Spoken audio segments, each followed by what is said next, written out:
আমি 16-17 বছরের একজন কিশোর।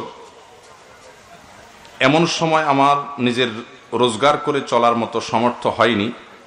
আমার বাবা হারাম ব্যবসা করে, আমাদেরকে হারাম রিজিক খাওয়ায়। শুনেছি হারাম রিজিক খেয়ে ইবাদত করলে নাকি কবুল হয় না। এমন অবস্থা আমার করণীয় কি?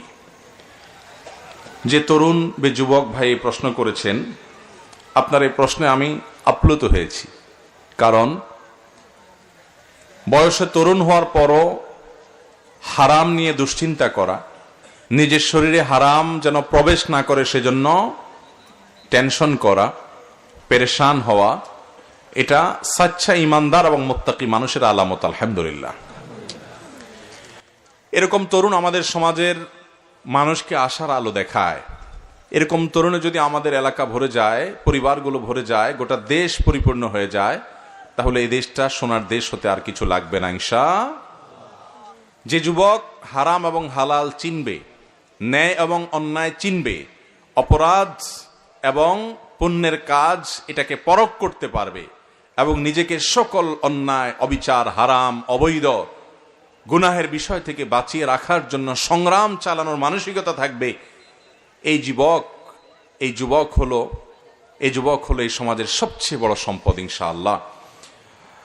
প্রশ্ন যে যুবক ভাই করেছেন, আপনাকে বলবো, আপনার বয়স 17-18 হয়ে গেছে, মানে হলো আপনি এখন নিজের পায়ে নিজে দাঁড়াবার জন্য চেষ্টাটা শুরু করতে পারেন। টিউশনি করে হলেও, কোনো দোকানে চাকরি করে হলেও, ছোট কোনো কাজ করে হলেও আপনি নিজের উপার্জন যেন হালাল উপার্জন করতে পারেন, সেই চেষ্টা আপনি শুরু করেন। যদি আপনি এটা শুরু করতে পারেন, তাহলে আপনার বাবার যে হারাম উপার্জন আছে, 2 নম্বর পথে, হারাম পথে যে উপার্জন তিনি করেন, সেটা থেকে আপনি নিজেকে বাঁচিয়ে রাখবেন এবং যথাসম্ভব সেটা ভক্ষণ করবেন না। বাবার সাথে বেয়াদবি করবেন না, কিন্তু তাকে বোঝাবেন যে বাবা, তুমি নিজের ধ্বংস ডেকে আনছো, তুমি আল্লাহর কাছে জবাবদিহি করতে হবে, তোমার এই হারাম আমি আমার পেটে নিব না। আপনি সংসারে থাকতে পারেন, কিন্তু আপনি যথাসম্ভব সেই সংসারে হালাল উপার্জন করে আপনার বাজার করে দিবেন, আপনি সেখান থেকে খাবেন, চেষ্টা করবেন নিজেকে বাঁচাবার। যদি আপনার সেরকম সামর্থ্য না থাকে, তাহলে যতদিন নাই ততদিন পর্যন্ত নিরুপায় হিসেবে বাবার সংসারে ওই হারাম উপার্জন থেকে যা না হলে নয় ততটুকু গ্রহণ করে যান বাঁচাইতে পারেন।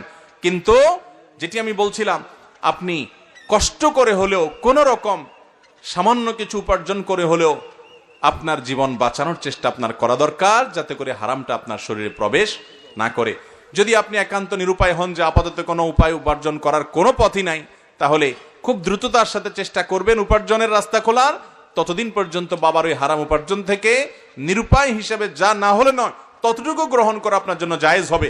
সেই সাথে আল্লাহ তাআলার কাছে আপনি ইস্তেগফারও করবেন, আল্লাহ, হারাম আমি নিজে লিপ্ত হলাম না, আমার বাবা লিপ্ত হলো, আমার জন্য হয়তো জায়েজ আছে নিরুপায় হিসেবে জান বাঁচানোর মতো কোনো কিছু গ্রহণ করা, যদি নিরুপায় হয়, কিন্তু হারামের যে একটা ক্ষতি আছে সেটা থেকে তো বাঁচার উপায় নাই। এটা তো একটা প্রভাব আছে, ইবাদতের স্বাদ নষ্ট করে দেয়, ইমানের তেজ নষ্ট করে দেয়, তাকওয়াকে ভোঁতা করে দেয়।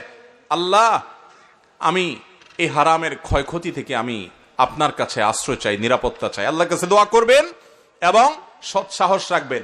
আমাদের দেশে যুবকদেরকে দেখা যায় যে অনেক বড় হয়ে যাওয়ার পরও তারা উপার্জন করে না, অথচ ছাত্র জীবন থেকেই আমরা আমাদের যে সময়গুলোকে অপচয় করি, আড্ডাবাজি করি, অহেতুক বিভিন্ন কাজের পেছনে, সেগুলোকে বাঁচিয়ে যদি আমরা উপার্জন শুরু করার চেষ্টা করি, অনেকেই কিন্তু করতে পারেন।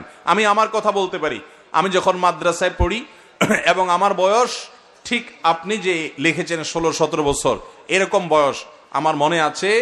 যশোরের একটি মাদ্রাসা আমি পড়াশোনা করা অবস্থায় আমি একটা মসজিদে ইমামতির দায়িত্ব নিয়েছি এবং মক্তবে পড়ানোর দায়িত্ব নিয়েছি, এবং এই দুটির বিনিময়ে আমি কিছু উপার্জন করতাম।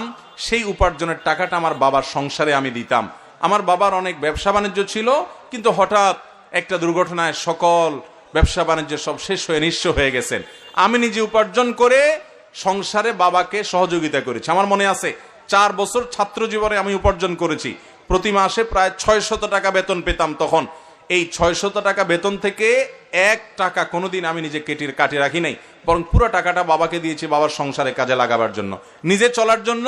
আলহামদুলিল্লাহ, বাবা কখনো দিয়েছেন সেটা দিয়ে চলেছি, দরকার হয়েছে চেয়ে নিয়েছি, কিন্তু আল্লাহর ফজলে কখনো ওই টাকা থেকে ফুর্তি ফার্তা করার জন্য যেগুলো করা, কাটাকাটি টাকা রাখা, সেখান থেকে টাকা কেটে রাখা, বা নিজে খরচ করে ফেলা, সেটা আমি করি নাই। তো আমি যদি আজ থেকে আরো বহু বছর আগে মাদ্রাসার ছাত্র হয়ে আমি যদি আমার উপার্জন করে 4 বছর বাবার সংসার চালাইতে বাবাকে সহযোগিতা করতে পারি, আপনারা যুবকরা চেষ্টা করলে পারবেন না ইনশাআল্লাহ? আমাদের যুবকরা আজকাল আমাদের সময়গুলোকে ধ্বংস করে। ইউরোপিয়ান আমেরিকানদের মধ্যে অনেক খারাপ বিষয় থাকলেও তাদের অনেক ভালো বিষয় আছে যেগুলো আমাদের জন্য দৃষ্টান্ত হতে পারে, যেগুলো মূলত ইসলাম আমাদেরকে বলেছে, সেগুলো তারা আমল করে, ইসলামের এই নির্দেশনাগুলো। তার মধ্যে থেকে একটা হলো যে প্রাপ্তবয়স্ক হয়ে গেছে, বালেগ হয়ে গেছে এই বাচ্চাগুলো, এই ছেলে মেয়েগুলো প্রাপ্তবয়স্ক হওয়ার পর দেখা যায় তারা নিজেরা নিজেদের কাজ করে। অনেক বড় বড় ঘরের ছেলে মেয়েরাও কাজ করে।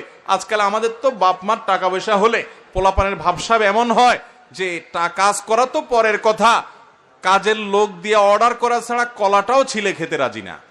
ঠিক না বে ঠিক? এটা কি কোনো ভালো জিনিস?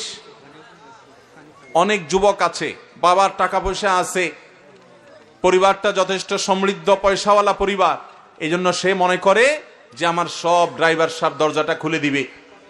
আমার খুব লজ্জা হয় আমাদের দেশের এই কালচারটা দেখে, যে অনেক গাড়িতে দেখা যায়, আমিও যখন আসি অনেক সময় ড্রাইভার সাহেবরা খুলে দাঁড়ায় থাকে, বিশেষ করে আমার গাড়িতে এটা করে না, কিন্তু অন্য আরেকজনের গাড়িতে থাকলে এটা করে। আমার কাছে জিনিসটা খুবই দৃষ্টিকটু লাগে। সেটা হলো যে একজন মানুষ পেছনে বসে আছে, এই ভদ্রলোক কোন রকম সুইচটা হাত দিয়ে টিপ দিয়ে বের হয়ে যেতে পারেন, এটা ছোট বাচ্চাও করতে পারে, এটা করতে কোনো শারীরিক পরিশ্রম, ঘাম ঝরে না।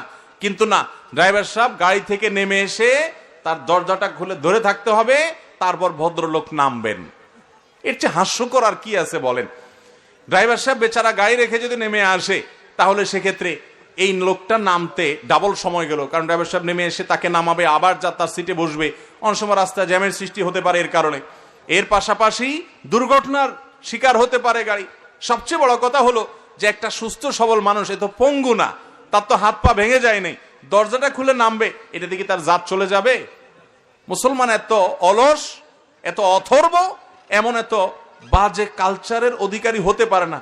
কোথা থেকে কোন কালচারে আমাদের দেশে কিভাবে আসছে এটা আমি জানি না, কিন্তু এটা খুবই বাজে একটা কালচার। আমি সেখান থেকে বলছি যে অনেক তরুণ আছে যে ইয়াং মানুষ বসে থাকে গাড়িতে, যে ড্রাইভার সাহেব সে দরজা খুলে দিবে, হয়তো ড্রাইভার তার বাপের বয়সীও, তো সে চায় যে সব আমাকে করে দিবে, আমি শুধু বসে শুধু খাবো। ভাইরা, এটা তো একটা প্যারালাইসিসের রোগী, একটা প্যারালাইজড মানুষের জীবন। এটা তো কোনো সুস্থ মানুষের জীবন হতে, সুস্থ মানুষ নিজের হাতে সবকিছু করবে। অতএব যুবকরা নিজের হাতে কাজ করবেন তো ইনশাআল্লাহ। কাজ করার মধ্যে কোনো অসম্মান নাই, অমর্যাদা নাই, কাজ করার ভিতরে অমর্যাদা আছে। আপনি বাবার মার টাকা থাকলে সেটা দিয়ে আপনি চলবেন, আয়েশ করবেন কেন রে ভাই? আল্লাহ তাআলা আপনাকে সুস্থ রেখেছেন, সবল রেখেছেন, শক্তি দিয়েছেন, সামর্থ্য দিয়েছেন, নিজে কাজ শুরু করবেন। আমাদের যুবকদেরকে আজ দেখা যায় যে নানান মোহে তাদেরকে আক্রান্ত করে রেখেছে। অতএব যারা প্রাপ্তবয়স্ক হয়ে গেছেন, টুকটাক কাজ শুরু করতে পারেন, তারা নিজের পায়ে নিজে দাঁড়িয়ে যান। বিশেষ করে বাবা মা হারাম উপার্জন করলে সেটাকে ডিনাই করার জন্য আপনার উপার্জন দরকার আছে। অনেক যুবকরা বলে যে হুজুর বিয়ে করতে চাই, গুনাহ থেকে বাঁচতে চাই, কিন্তু বাপ মা বিয়ে দেয় না, কি করব? আরে ভাই, উপার্জন শুরু করে দেন, কামাই রোজগার কিচ্ছু করবেন না, শুধু বসে বসে বলবেন চরিত্র বাঁচাতে চাই, বাপ বিয়ে করাও, বাপের হোটেলে বসে বসে খাবো, এটা কেমনে হয়? এই জন্য আমরা উপার্জন করবো তো ইনশাআল্লাহ। যুবকরা কর্মঠ হবেন, অযথা সময় নষ্ট করবেন না, উদ্যোক্তা হবেন, ছোট ছোট কাজ শুরু করে দিবেন। কোনো কাজ ছোট নয়, কোনো কাজ ছোট নয়। দেখতে ছোট হতে পারে বা কাজটা হয়তো সহজে করার মতো কাজ হতে পারে, কিন্তু কাজ কখনো ছোট হয় না। আমাদের নবী করিম সাল্লাল্লাহু আলাইহি সাল্লাম অন্যজনের শ্রম দিয়েছেন, কৃষি কাজ করেছেন, বিভিন্ন নবী রাসূলরা অনেক পেশা গ্রহণ করেছেন। অতএব এগুলো গ্রহণ করতে কখনো লজ্জা পাবেন। দুনিয়াতে অভাবটা হলো ভাবের অভাব। কিসের অভাব ভাই? ভাবের অভাব। অর্থাৎ আমার ভাবসাব দূর হয়ে, ভাবসাবের সমস্যা হবে, আমার ইজ্জতের সমস্যা হবে। এটা ইজ্জত না, এটা অহংকার। এই অহংকারকে চূর্ণ বিচূর্ণ করে দিতে হবে এবং কর্মমুখী জীবন গড়তে হবে যুবকরা। ঠিক আছে তো ইনশাআল্লাহ? আল্লাহ তাআলা যে সমস্ত যুবকরা এই সমস্ত বিষয়ে সাফার করছেন পরিবারে, আল্লাহ তাআলা তাদেরকে হালাল রুজি এবং ইনকামের পথ বের করে দিন, বলুন আমিন।